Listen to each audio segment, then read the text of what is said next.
When comb is rubbed with hair, some electrons transfer from hair to comb.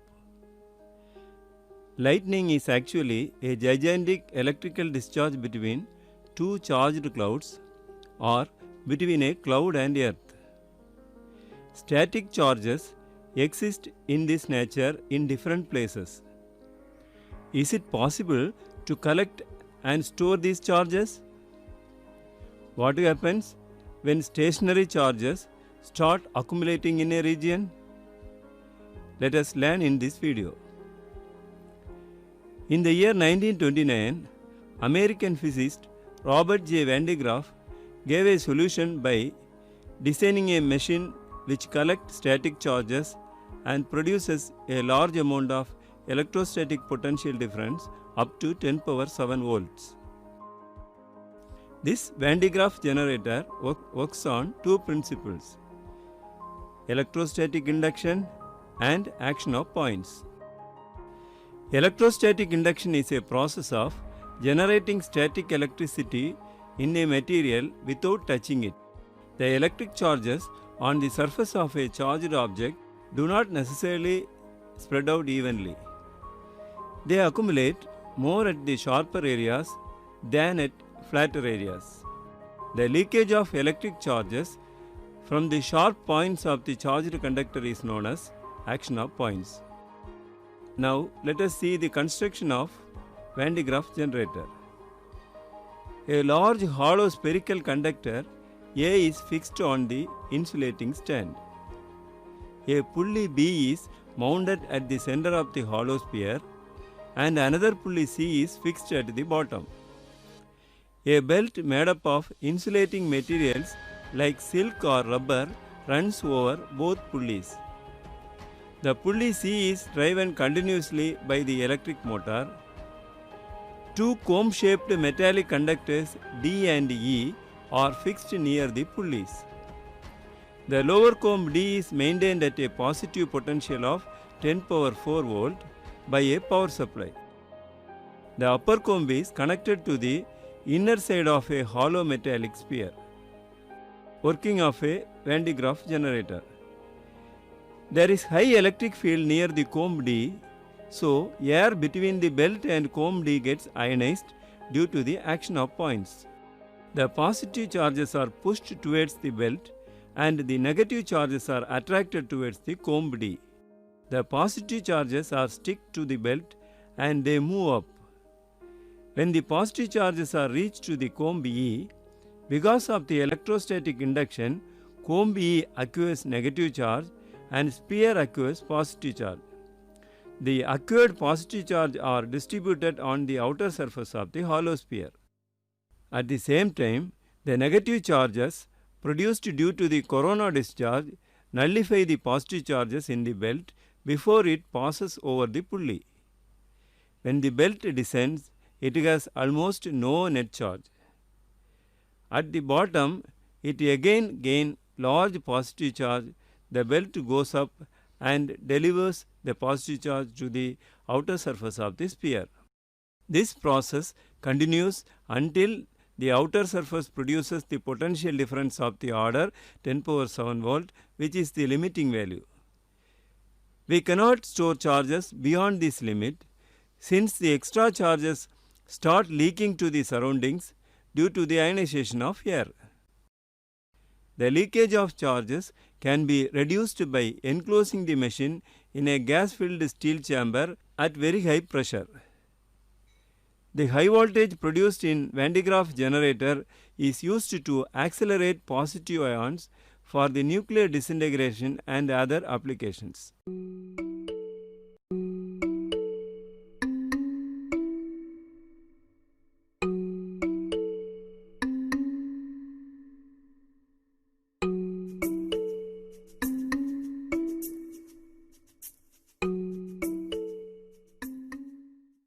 Consider a dry cell as shown here. The dry cell have one positive and one negative terminal. Because of the potential difference between these two terminals, there are excess of electron in negative terminal compared to the positive terminal. This leads to a flow of electron from the negative terminal to the positive. Before the electron had discovered, in 1752, Ben Franklin and other scientists assumed that current in a circuit is because of the flow of positive charges from positive terminal to negative terminal. Therefore, the direction of the current was taken from positive terminal to negative terminal of the battery in a circuit. This current is known as conventional current. After the invention of electron, it was assumed that the flow of electrons constitute electric current. Electrons flow from negative terminal to the positive, so the flow of electrons and the direction of conventional current are in opposite direction. Mathematically, a transfer of positive charge is same as a transfer of negative charge in the opposite direction. It is important to realize that the difference between the conventional current flow and the electron flow in no way affects any real world behavior. Since electrons and protons have an equal but opposite charge, an electron flowing in one direction is equal to a proton flowing in the opposite direction. Therefore, we can still use conventional current flow even though it is technically wrong.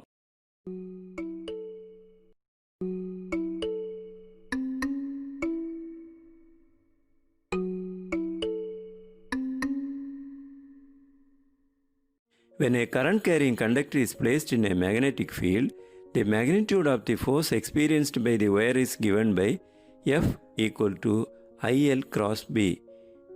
This can be written as ILB sin theta.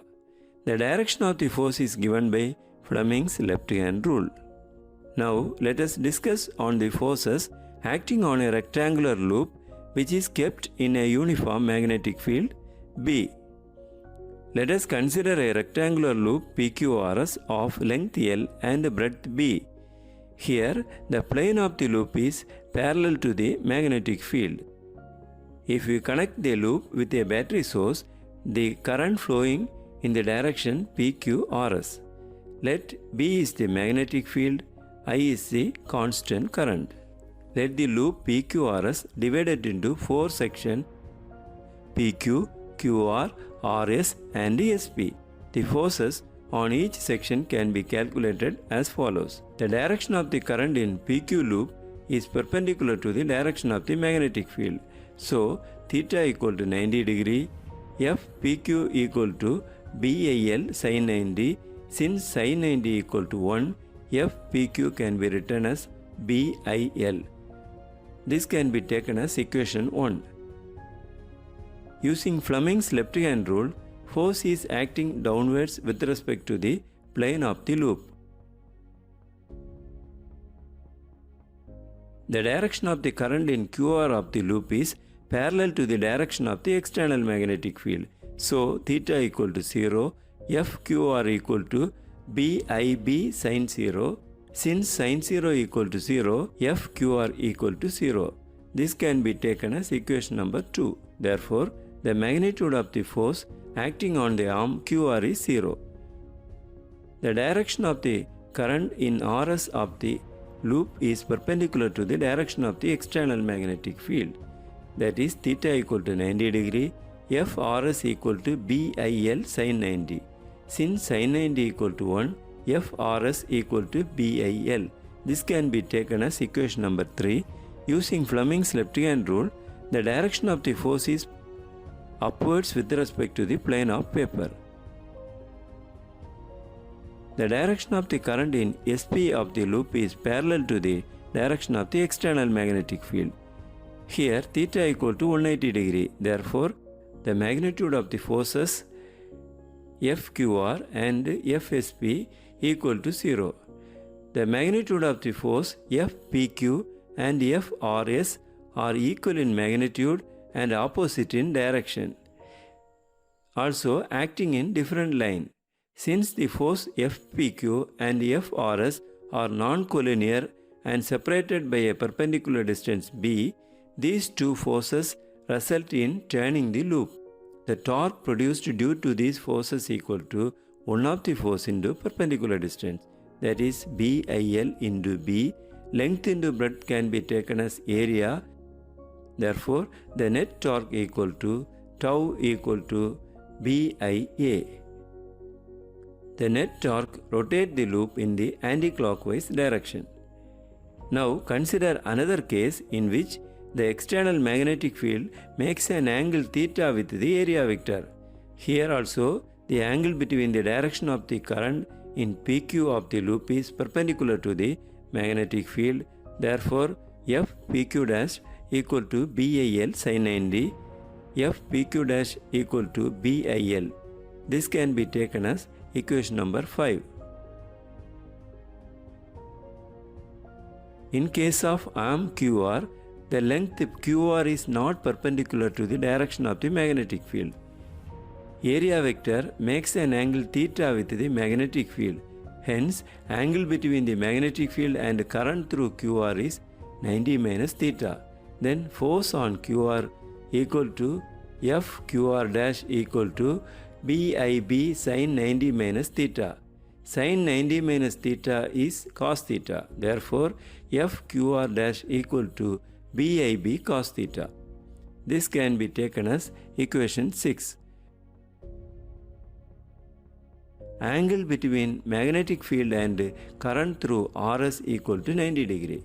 Therefore, F RS dash equal to BIL sin 90. Since sin 90 equal to 1, F RS dash equal to BIL. This can be taken as equation number 7.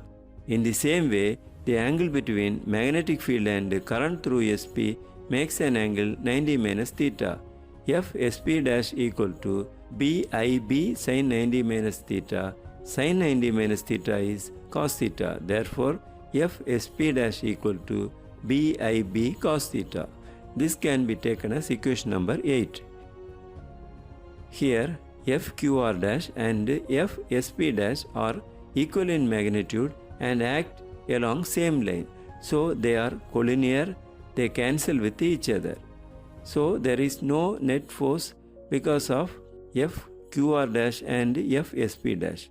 On the other hand, the forces FPQ dash and FRS dash are equal in magnitude, opposite in direction and act in different line. The resultant of these two forces constitute torque. The net torque tau dash equal to one of the force into perpendicular distance, that is equal to BIL into B. Length into breadth can be written as A. Therefore, net torque tau dash equal to BIA. The net torque also rotates the loop in the anti-clockwise direction. In this module, you will learn about an AC generator.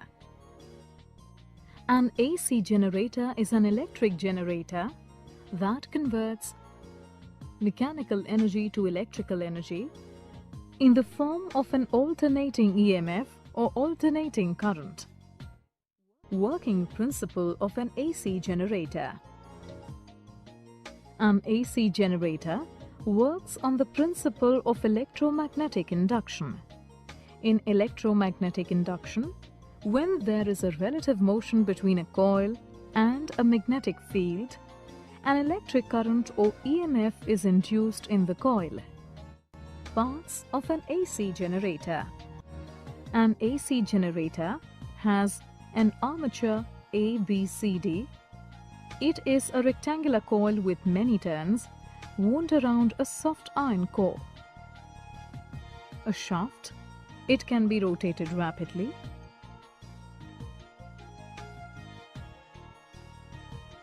A field magnet. It may be a strong permanent magnet with concave poles. Two slip rings S1 and S2. These are connected to the armature and thus rotate with it. Two brushes B1 and B2. They provide electrical contact with the slip rings and a load, which may be a galvanometer as shown. Working of an AC generator. When the armature rotates between the poles of the field magnet, the magnetic flux linked with the armature changes continuously. As a result, an EMF is induced in the armature.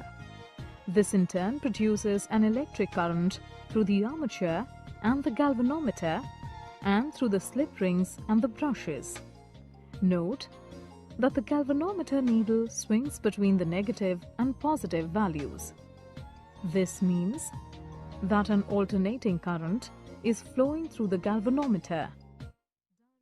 Direction of induced current. Initially, the armature ABCD is vertical with its arm AB up and CD down. The direction of magnetic field is from left to right. As the armature undergoes a half rotation clockwise, arm AB moves down while arm CD moves up. According to Fleming's right-hand rule, the current will flow in the direction DCBA.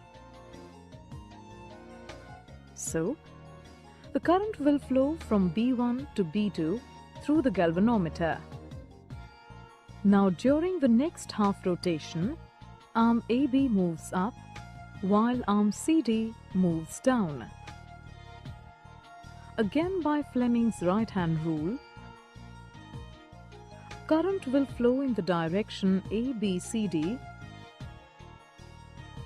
that is, from B2 to B1 through the galvanometer.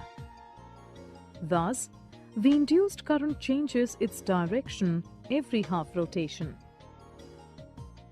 Graphical representation of induced EMF. Suppose the armature takes t seconds to complete one rotation clockwise. At time t is equal to 0 second, the armature ABCD is vertical with arm AB up and arm CD down. At this position, when the armature rotates, the rate of change of magnetic flux is momentarily zero. Hence, the induced EMF at this position is zero. During the first quarter rotation, the induced EMF increases. Then, at time t upon 4 seconds, the armature becomes horizontal. At this position, the rate of change of magnetic flux momentarily attains the maximum value. Therefore, the induced EMF at this position is maximum. During the second quarter rotation, the induced EMF decreases. Then, at time t upon 2, the armature again becomes vertical and therefore the induced EMF is zero. During the third quarter rotation, the induced EMF increases but has an opposite polarity as compared to that of the first half rotation. At time 3t upon 4 seconds, the induced EMF attains its maximum negative value. During the fourth quarter rotation, the induced EMF decreases and becomes zero momentarily at time t seconds, as the armature is vertical once again. So the magnitude of the induced EMF is sinusoidal. In this module you have learned an AC generator is an electric generator that converts mechanical energy into electrical energy in the form of alternating EMF or alternating current. An AC generator is based on the principle of electromagnetic induction. An AC generator consists of an armature, a shaft, a field magnet, slip rings and brushes. The graph between the time and EMF generated by an AC generator is sinusoidal.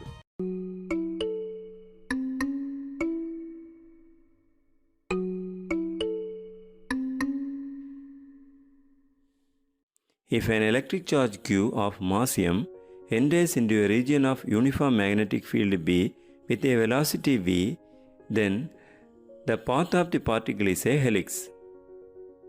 In the same way, if a charge enters into a uniform electric field because of the Coulomb force, the charge deflected towards opposite plate. If the charge is positive, it will be deflected towards negative plate. When both the electric field and magnetic fields are kept perpendicular to each other, we call this arrangement as crossed field. In crossed field, both the electric and magnetic field are acting on the charged particle. Here, the magnetic field is directed into the paper and electric field is directed downwards. The total force is because of the electric and magnetic force. QE is the electric force and Q into V cross B is the magnetic force. So, total force can be written as Q into E plus V cross B. For positive charge, the electric force on the charge acts downwards and the Lorentz force acts inward.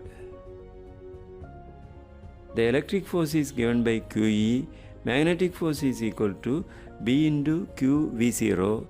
When they balance each other, BQ V0 equal to Q into E.